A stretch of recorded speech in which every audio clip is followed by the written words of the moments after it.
Hi, good morning. Welcome back to my YouTube channel and welcome back to new year new vlog. So ಎಲ್ಲರಿಗೂ ಯುಗಾದಿ ಹಬ್ಬದ ಆರ್ಥಿಕ ಶುಭಾಶಯಗಳು. Happy Ugadi to all. ಬೇವಿನ ಸೊಪ್ಪು, ಮಾವಿನಕಾಯಿ, ಬೆಲ್ಲ ಇಲ್ಲದೇ ಯುಗಾದಿ ಹಬ್ಬ ಆಗಲ್ಲ. ಸೊ ನಾನೇ ಎಲ್ಲ ಪ್ರಿಪ್ರೇಷನ್ ಮಾಡಿಕೊಂಡೆ. ನನಗೆ ದೇವ್ರ ಮನೆ ಪೂಜೆ ಮಾಡೋದಂದರೆ ಸಿಕ್ಕಾಬಿಟ್ಟೆ ಇಷ್ಟ. ನೀಟಾಗೆಲ್ಲ ಅರೇಂಜ್ಮೆಂಟ್ ಮಾಡಿದೆ. ನಾನೇ ಎಲ್ಲ ತೋರಣ ಎಲ್ಲ ರೆಡಿ ಮಾಡಿದೆ. ನಮ್ಮ ಮನೆಯವ್ರು ಸ್ವಲ್ಪ ಲೇಟಾಗಿ ಬರಬೇಕಿತ್ತು, ಅದಕ್ಕೋಸ್ಕರ ನಾನೇ ಎಲ್ಲ ರೆಡಿ ಮಾಡಿಕೊಂಡೆ. ಪೂಜೆ ಮುಗಿಸೋಷ್ಟರಲ್ಲೇ ಸ್ವಲ್ಪ ಟೈಮ್ ಆಯಿತು. ನಮ್ಮ ಅತ್ತೆ ಮನೇಲೆಲ್ಲ ಎಡೆ ಇಡ್ತಾರೆ, ಅದರಿಂದ ನಮ್ಮಮ್ಮ ಇಲ್ಲಿ ನಾನು ಪೂಜೆ ರೆಡಿ ಮಾಡೋಷ್ಟರಲ್ಲಿ ಒಬ್ಬಟ್ಟು ಹಿಟ್ಟನ್ನ ರೆಡಿ ಮಾಡಿಕೊಂಡ್ರು. ಒಬ್ಬಟ್ಟು ಸಾಂಬಾರಿನ ಬೇಯ್ತಾ ಇದೆ. ಮಡಿಕೆಲ್ಲ ಮಾಡ್ಕೊಂಡು ತಿಂತಾರೆ, ಸಾಕಾಗಿರುತ್ತೆ ಟೇಸ್ಟ್ ಇದು. ಈ ಕಡೆ ಬಿಸಿನೀರು ಹಾಲು ಬಿಸಿ ಆಯಿತು, ಮತ್ತು ಇಲ್ಲಿ ಸ್ವಲ್ಪ ಬೇಯಿಸಿಟ್ಟಿದೆ. ಒಬ್ಬಟ್ಟು ರೆಡಿ. ಪಾಯಸ, ಅನ್ನ, ಇಷ್ಟೇ.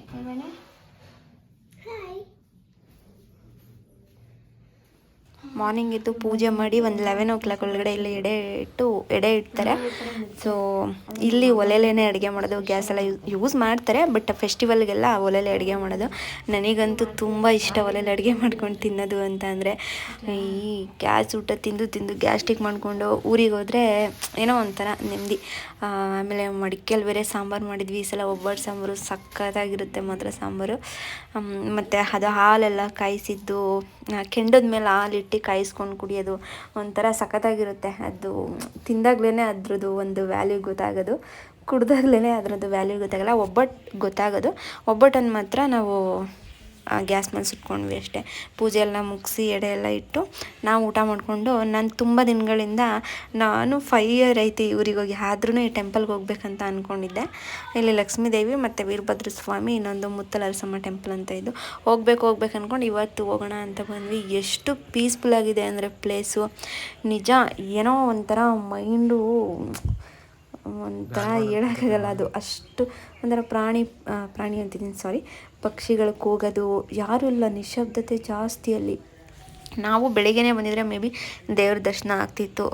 ಸೊ ಸಂಜೆ ಹೋದ್ವಿ. ಬೆಳಿಗ್ಗೆ ಮನೇಲೆಲ್ಲ ಎಡೆ ಇಟ್ಟು ನಾವು ಪೂಜೆ ಮಾಡಿ ಊಟ ಮಾಡೋ ಅಷ್ಟರೊಳಗೆ ಮಧ್ಯಾಹ್ನ ಆಗಿರೋದ್ರಿಂದ ಆ ಬಿಸಿಲಿಗೆ ಹೋಗೋಕ್ಕಾಗ್ದೇ ಸಂಜೆ ಹೋಗೋಣ ಅಂದ್ಕೊಂಡು ಸಂಜೆ ಹೋದ್ವಿ. ಔಟ್ ಸೈಡೇ ಪೂಜೆ ಮಾಡ್ಕೊಂಡು ಬರೋಣ ಅಂತ. ಇಲ್ಲಿ ಡೋರ್ ಕ್ಲೋಸ್ ಆಗಿತ್ತು, ಬಟ್ ಇನ್ನೊಂದು ಕಡೆ ಹಳೇ ಕಾಲದ್ದು ಈ ಕಲ್ಲೆಲ್ಲ ಅಂದರೆ ಅದೇ ಇರುತ್ತೆ ಅನಿಸುತ್ತೆ. ಅದೇ ದೇವ್ರನ್ನ ಆಚೆಗಡೆ ಒಂದು ಮರದ ಹತ್ರ ಹಾಕಿದ್ರು. ನೋಡಿ ಎಷ್ಟು ಚೆನ್ನಾಗಿದೆ ಅಂದರೆ ಅಲ್ಲಿ ಕುತ್ಕೊಳ್ಳೋಕ್ಕೆ ಯಾರೂ ಇರಲಿಲ್ಲ ನಾವು ಹೋದಾಗ.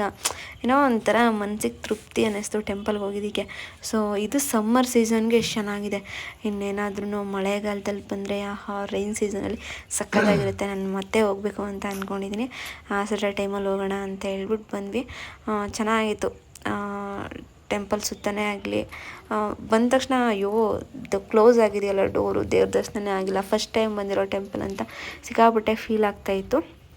ನಾವು ಮನೇಲೇ ಮಾಡಿರೋ ಸ್ವಲ್ಪ ಒಬ್ಬಟ್ಟು, ಬಾಳೆಹಣ್ಣೆಲ್ಲ ತೊಗೊಂಡು ಬಂದಿದ್ವಿ ಪೂಜೆ ಮಾಡ್ಕೊಂಡು ಹೋಗೋಣ ಅಂತ. ಇನ್ನೇನು ಮಾಡೋದು, ಔಟ್ ಸೈಡೇ ಇಟ್ಟು ಒಂದು ಬಾಳೆಹಣ್ಣಲ್ಲಿ 1-2 ಹಣ್ಣು ತೊಗೊಂಬಂದಿದ್ವಿ. ಅಲ್ಲೇ ಎಣ್ಣಿಟ್ಟು ಪೂಜೆ ಮಾಡಿಕೊಂಡು, ಇಲ್ಲೇ ಆಂಜನೇಯ ಸ್ಟ್ಯಾಚು ಇದು ತುಂಬ ಇಷ್ಟ ಆಯಿತು. ಎಷ್ಟೊಂದು ಚೆನ್ನಾಗಿದೆ ನೋಡಿ. ಇಲ್ಲೂ ಮಾರ್ನಿಂಗೇ ಪೂಜೆ ಮಾಡ್ಕೊಂಡು ಹೊರಟೋಗಿರ್ತಾರಲ್ಲ ಅವ್ರ ಮನೇಲಿ ಹಬ್ಬ ಮಾಡೋದಕ್ಕೆ.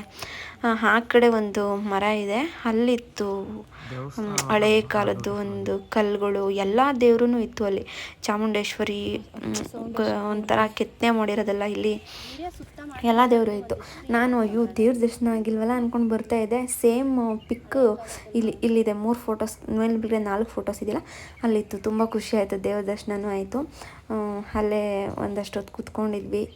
ಇದು ಮೇ ಬಿ ಯಾವುದಂತ ನನಗೆ ಗೊತ್ತಾಗಲಿಲ್ಲ. ಹೊಂಗೆ ಮರನ ಇಲ್ಲ ಏನಂತಾರಪ್ಪ ಅದು, ಬಿಲ್ವ ಪತ್ರೆ ಮರನ ಗೊತ್ತಿಲ್ಲ. ಎಲ್ಲ ತೊಗೊಂಬಂದು ಇಲ್ಲಿ ಹಾಕಿದ್ರು. ಈ ಥರ ಕೆತ್ತನೆ ಮಾಡಿರೋ ಕಲ್ಲೆಲ್ಲ ಇಲ್ಲೆಲ್ಲ ಇತ್ತು.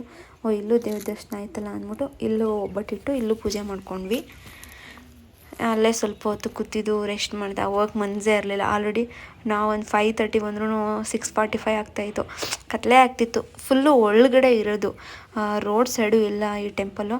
ಅದಕ್ಕೆ ಬೇಗ ಹೋಗ್ಬಿಡೋಣ ಮನೆಗೆ. ಮನೆಯಿಂದ ಬೇರೆ ಫೋನ್ ಮಾಡ್ತಾಯಿದ್ರು ಬೇಗ ಬನ್ನಿ ಅಂತ. ರಿಟರ್ನ್ ಹೋಗಬೇಕಿತ್ತು. ಸ್ವಲ್ಪ ಹೊತ್ತು ಕುತ್ಕೊಂಡು ಆರಾಮಾಗಿ ರೆಸ್ಟ್ ಮಾಡಿಕೊಂಡು ಇದನ್ನೆಲ್ಲ ನೋಡಿಕೊಂಡು ಒಳ್ಳೆ ಒಂಥರ ಏನೋ ಹಿಸ್ಟ್ರಿ ಇದೆ, ಬಟ್ ಅದ್ರ ಬಗ್ಗೆ ನಮಗೆ ಗೊತ್ತಿರಲ್ಲ. ಅಲ್ಲಿ ಯಾರೂ ಇರಲಿಲ್ಲ, ಕೇಳೋಣ ಅಂತ ಹೇಳಿದ್ರು ಹಿಸ್ಟ್ರಿ ಬಗ್ಗೆ. ನನಗೋಸ್ಕರ ಮರ ಹತ್ತಿ ಎಳ್ನೀರು ಕೀಳ್ತಾ ಇದೆ.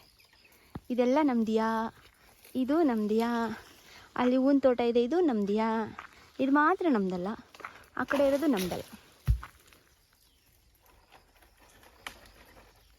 ಡಮಾರ್ ಡಸ್ಕರ್ ಟಪಾರ್ ಸೂಪರ್. ಇಲ್ಲಿ ಜೋಳ ಕೀಳ್ತೇವೆ, ಇದು ನಮ್ದಿಯಾ, ಈ ಜೋಳನೂ ನಮ್ದಿಯಾ. ಅಲ್ಲಿ ಕುಯ್ಸಕ್ಕೆ ಅಣ್ಣ ತಂಗಿ ಬಿಟ್ಟಿದ್ದೀವಿ. ಈ ಕಡೆ ಅಣ್ಣ ಕುಯ್ತವ್ರೆ ಜೋಳನ, ಆ ಕಡೆ ತಂಗಿ ಕುಯ್ತವ್ರೆ. ನಮ್ದೇನು ಕೆಲಸ ಇಲ್ಲ, ನಿಂತಿದ್ದೀವಿ. ಈ ಕಡೆ ಇರೋದು ನಮ್ದಲ್ಲ, ಆ ಕಡೆ ಇರೋದು ಮಾತ್ರ ನಮ್ಮದು. ಇದು ನಮ್ಮದೇ, ಇದು ನಮ್ಮದೇ. ಅಚ್ಚು ಬಾ, ಸಿಕ್ತು, ಕತ್ಲಾಯ್ತು. ನನಗೆ ಹಳ್ಳಿ ಸೈಡ್ ಹೋದಾಗ ಈ ಕಬ್ಬಿನ ಹಾಲು ಕುಡಿಯೋದು, ಈ ಥರ ಸುತ್ತ ಕಬ್ಬು ತಿನ್ನೋದು ತುಂಬ ಇಷ್ಟ. ನಾನು ಆ ಸಲ ಹೋಗಿದ್ದಾಗ ನಂಗೆ ಸಿಕ್ಕಿರಲಿಲ್ಲ. ಈ ಸಲ ಹೋಗಿ ಈಸ್ಕೊಂಡು ಬಂದಿದ್ರು. ಬಿಸಿಲು ಅಂತ ನಾವು ಹೋಗಿರಲಿಲ್ಲ, ನಮ್ಮ ಮನೇಲಿ ಈಸ್ಕೊಬಂದಿದ್ರು. ನನ್ನ ಬ್ರದರ್ ಮತ್ತು ನನ್ನ ಹಸ್ಬೆಂಡ್ ಇಬ್ಬರು ಹೋಗಿ ತೊಗೊಬಂದಿದ್ರು. ಸಿಕ್ಕಾಪಟ್ಟೆ ಚೆನ್ನಾಗಿತ್ತು. ಏನೋ ಒಂಥರ ಹಳ್ಳಿಗೆ ಹೋಗಿ ಅದನ್ನು ಒಂದು 2 ಮಂತಿಗೆ ಹಳ್ಳಿಗೆ ಹೋಗಲಿ, ಏನೋ ಅದನ್ನೆಲ್ಲ ತಿನ್ಕೊಬಂದರೆ ತೃಪ್ತಿ. ಸೊ ಅದು ಹೊಸ್ದುಡ್ಕಿತ್ತು. ನಾವು ಯಾವುದನ್ನು ವಿಡಿಯೋ ಕಂಟಿನ್ಯೂ ಮಾಡೋಕ್ಕಾಗಲ್ಲ, ಸ್ವಲ್ಪ ಜಾಸ್ತಿ ಕೆಲಸ ಇರೋದ್ರಿಂದ. ಒಳ್ಳೆ ಮಟನ್ ಊಟ ಇತ್ತು, ತಿನ್ಕೊಂಡು ಆರಾಮಾಗಿ ಹಳ್ಳಿಲಿ ರೆಸ್ಟ್ ಮಾಡಿಕೊಂಡು ರಿಟರ್ನ್ ಬಂದ್ವಿ. ಸೊ ಈ ವ್ಲಾಗ್ ನಿಮಗೆ ಇಷ್ಟ ಆಗಿದ್ದರೆ ಲೈಕ್ ಮಾಡಿ, ಶೇರ್ ಮಾಡಿ, ಕಮೆಂಟ್ ಮಾಡಿ, ಆ್ಯಂಡ್ ಇದೇ ಥರ ಸಪೋರ್ಟ್ ಮಾಡ್ತಾಯಿರಿ. ನೆಕ್ಸ್ಟ್ ವಿಡಿಯೋದಲ್ಲಿ ಸಿಗ್ತೀನಿ. ಅಲ್ಲಿವರೆಗೂ ಬಾಯ್.